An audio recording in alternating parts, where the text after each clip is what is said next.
perfectly funny. And then after that, do you see, because Orson Welles had been to this play and seen it, I mean, quite impressed by me because of he said, the contradistinction between the two characters. I played, you know, the Dauphin as very young, and when he becomes the king, as very old. I went very old. Slightly common king, actually.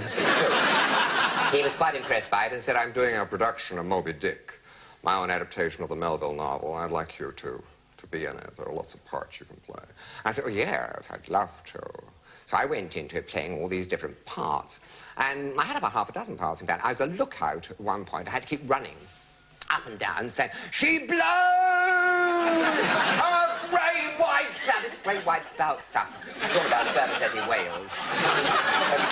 Wore me out, you know. I was all rushing back and forth because I was supposed to be the lookout very high, and so I was shouting it very high, then coming back for this old prophet that had to be the voice of doom and say, don't ye board her, to ship accursed, don't ye board her. I was worn out with all this great white spout and don't ye board her. And Gordon Jackson, I think he's, yes, I can see him. Gordon Jackson. Do you remember you were playing Ishmael? Yeah, I'll never forget. Yes, at rehearsal, he had to come forward and say, call me Ishmael. Long ago I had a dream, and there was a long speech about sailing the seas. And he came on at rehearsal and said, call me Ishmael, and Orson shouted, if a man answers, hang up. Do you remember? We all laughed. We laughed a lot, didn't we? Yes, we did. And do you remember the night he put the cuts in? Oh, don't mention it. Those cuts. Yeah. I mean, all of a sudden, he put these cuts in. And really, we had no idea. I was playing this carpenter, and I had a long scene with him, which was all about black and white, and he maintained that the Melville lines about black and white were a plea, didn't he, Gordon, for racial toleration.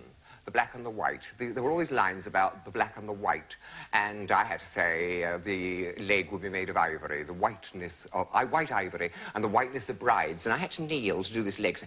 Picture a leg for you, Captain Ahab. Yes, make it of ivory, the whiteness of ivory, the whiteness of brides, all in white, the ermine majesty of justice. Oh, the whiteness of the ermine robes. And I was going on and on. And in the middle of it was quite a long scene, in the middle of it, he leaned over and said, get off.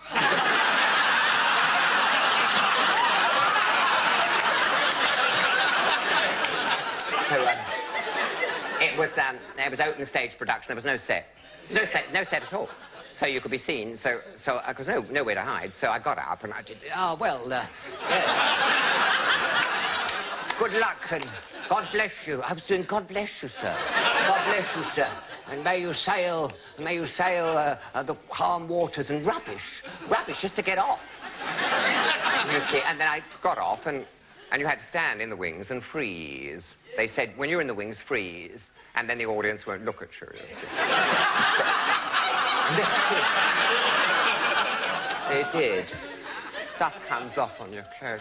And so I was standing there freezing, you see, and Joan Plowright was standing next to her. She was Pip the cabin boy. And she said, what happened? What happened? And I said, they told me to get off. She said, you're joking. Get off?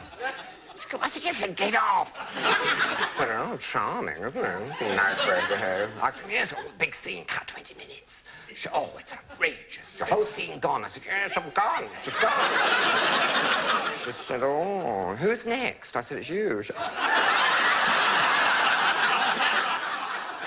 Well, she shot onto the stage. It was like a bat out of hell. She rushed on.